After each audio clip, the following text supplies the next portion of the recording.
Somebody ring the war klaxon! Ah, that was just me making a noise with my mouth. I'm just here in my house.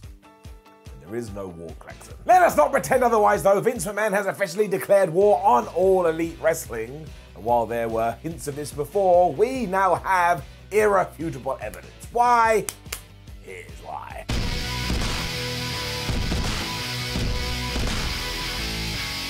As ever with these videos, before we do get into it, I want to make it perfectly clear, I want WWE to do well, I want AEW to do well, I want Impact to do well, New Japan, GCW, ROH, I don't care. If there's 3 letters and they are associated with a wrestling promotion, that's who I want to fly through the roof. I mean, this is like supporting a football team, you should be supporting wrestling.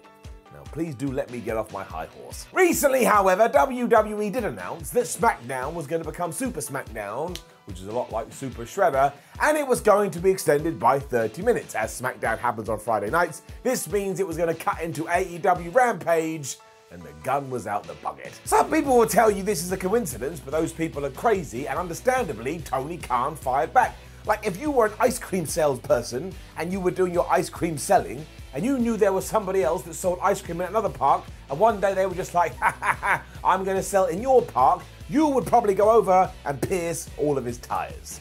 That's just what happened. And I don't think that TK would have done any of this if it wasn't for the fact that WWE had gone, oh my gosh, we're going to extend SmackDown by 30 minutes.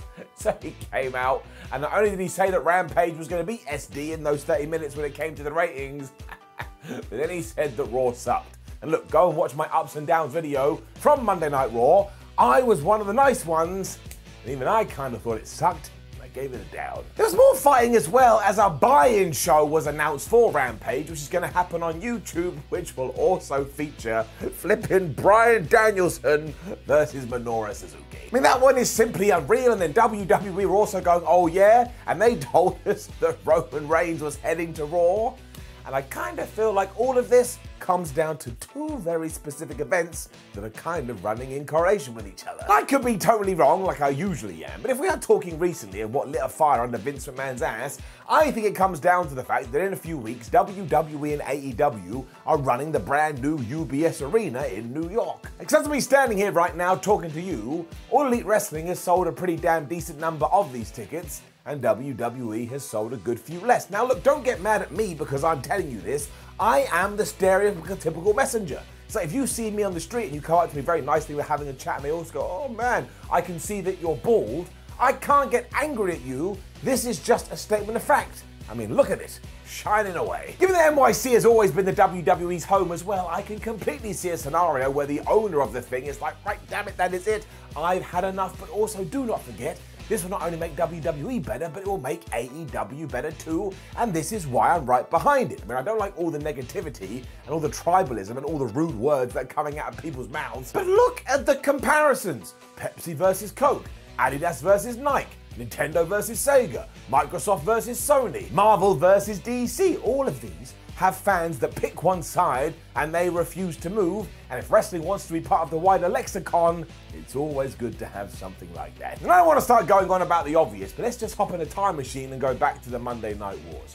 Everything with Stone Cold Steve Austin and The Rock and Triple H and The Undertaker would have been good regardless, but I tell you why it was so much better, because on the other channel, you had a bunch of other awesome stuff with Hulk Hogan, Scott Hall, Kevin Nash, Sting, and whoever else you care to think of. Because you can get super pumped about one angle, and then get super pumped about another angle, and then get super pumped again as you realize, wait a minute, maybe this happened because one-upmanship was right in effect. And I love one-upmanship. I just think we all forget that wrestlers and promoters and managers and whatever you want to say are just a bunch of humans running a business. So of course you're going to be more on your game if somebody else is sniffing around your patch. That's why at times WWE did rest on their laurels post 2001, because they could, and they probably weren't even aware that they were doing this. They just fell into a bad habit because once again nobody was banging on their door going, hey, hey, you better look at me. You cannot pretend anymore that the man isn't focused on AEW, and really this started when, yes, we moved NXT to the USA Network to try and provide some competition on Wednesday nights.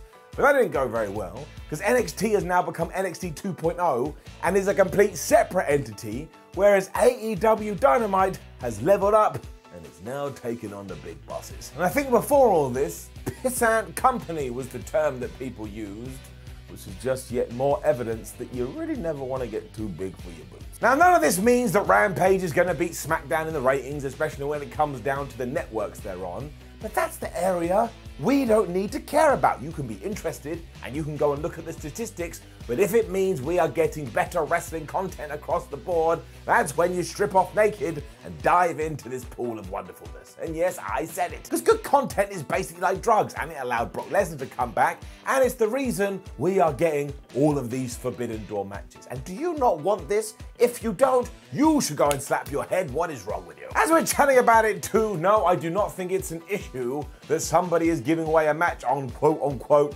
free television. I didn't care when WCW did it with Goldberg versus Hogan. I didn't care when the WWF did it after Mankind beat The Rock on an episode of Monday Night Raw, and I do not care about it now. And if you care about this, what is going on in your head? You want to pay for something when someone's going, here man, take it. It's in my hand. I tell you what, send me a check. That's right, send me a check. Send it to Bald Idiot, Bald Lane, Bald Land. Somehow it will end up in my possession, and then there you go. You will have put money down when there was absolutely no need to. It's all here now though, and I will not hear another word about it because the evidence is staring us right in the face. If you wanted to see a proper shot across the bow, now you've had it, and you've seen Tony Khan fired back. And I just think it's really entertaining. And also, do not forget, the whole job of a promoter is to promote. The clue is in the name. Also though, this environment and scenario and atmosphere has got nuts. And as I have always said, if you want to get nuts, let's get nuts. You know who said that? Do you know who quoted that? It was Michael Keaton's Bruce Wayne, and that was a terrific Bruce Wayne. So if he wants to get nuts, I want to get nuts too, but only when it comes to professional wrestling. I don't know what I'm talking about. I'm just so excited. I think all of this is great. And if you don't, maybe you need to go crochet with your grandma. That's not nice. I shouldn't have said that. If you enjoy crocheting with your grandma, you should absolutely do it. I bet she's a lovely woman, and I bet she's really good at it. So I retract that. The point is, let's entertain ourselves however we see fit.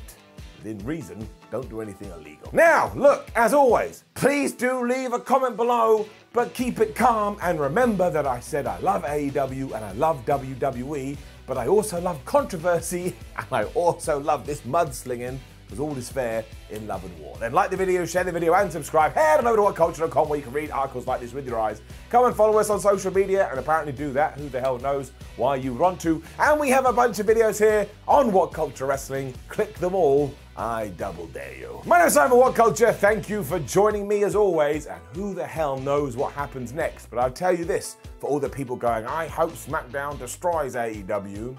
Do you know what happens then? SmackDown will go for 3 hours every single week. Don't have to go crying to a pillow, because as we have learned over the last 10 years, a 3-hour wrestling show can be really, really, really hard. See ya.